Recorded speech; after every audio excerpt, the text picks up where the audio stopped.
गुरु जनार्दन परमहंस ने डॉक्टर रमेश परमहंस को अजपा साधना के विषय में बताना शुरू किया।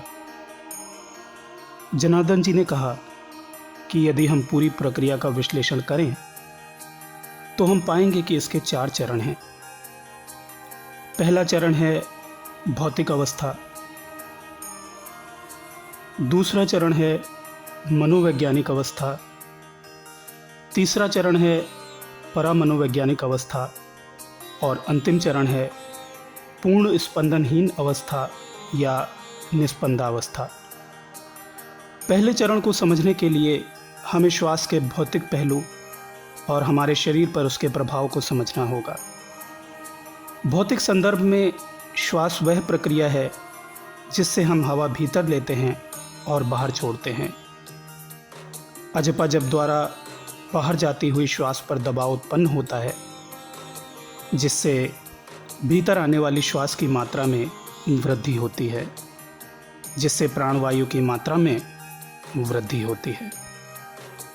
गहरी श्वास लेने के कारण बहुत से शारीरिक समस्याओं से भी छुटकारा मिलता है, जो कि छिछली श्वास लेने के कारण पैदा होती हैं। पहले चरण में ये साधना शरीर की सफाई का कार्य करती है, ताकि एक साधक मनोवैज्ञानिक चरण के लिए तैयार हो सके।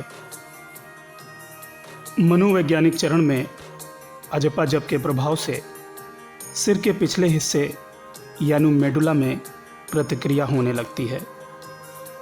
यह वही हिस्सा है जहाँ से श्वसन क्रिया का नियंत्रण होता है।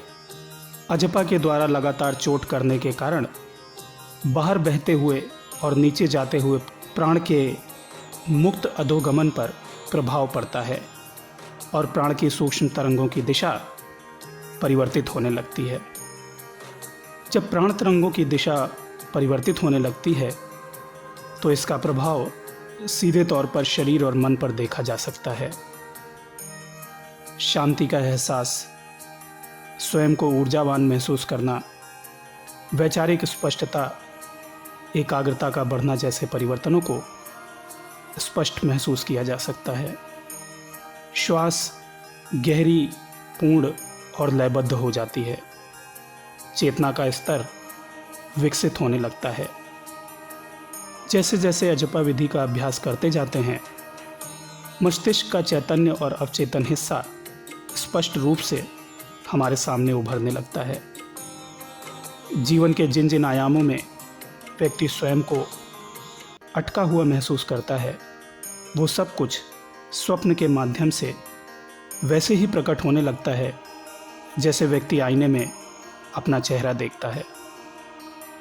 व्यक्ति सकारात्मक होने लगता है, नकारात्मकता पीछे छूटने लगती है और जीवन में संतुलन का आभास होने लगता है।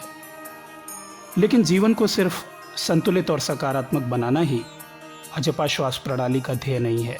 इसका उद्देश्य है प्राण के प्रथम स्पंदन का मूल पता लगाना। तीसरे चरण में साधना व्यक्ति को सूक्ष्म जगत से परिचित कराने लगती है। सूक्ष्म जगत से परिचय एक वृहद विषय है।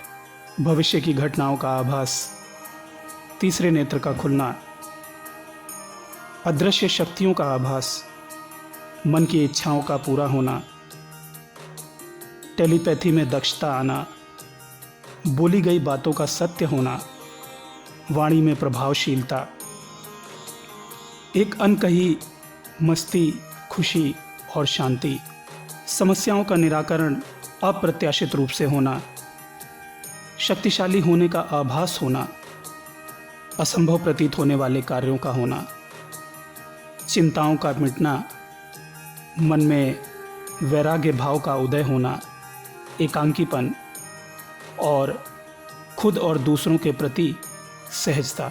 बहुत सी अप्रत्याशित चीज़ें व्यक्ति के साथ घटित होने लगती हैं।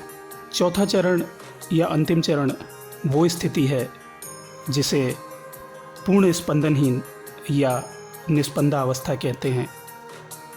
ये वो स्थिति है जहाँ समय और स्थान का लोप हो जाता है, यानी कि इस स्थिति में ना ही समय है और ना ही स्थान, बल्कि इसे ऐसे भी समझ सकते हैं कि समय और स्थान की उद्गम स्थली ही यही है। समय और स्थान उत्पन्न ही यहीं से होता है। इस स्थिति में प्रवेश के बाद जीवन में कुछ भी हासिल करने को शेष नहीं रह जाता। यही सतचित आनंद की अवस्था है। यही ब्रह्म और निर्वाण की स्थिति है।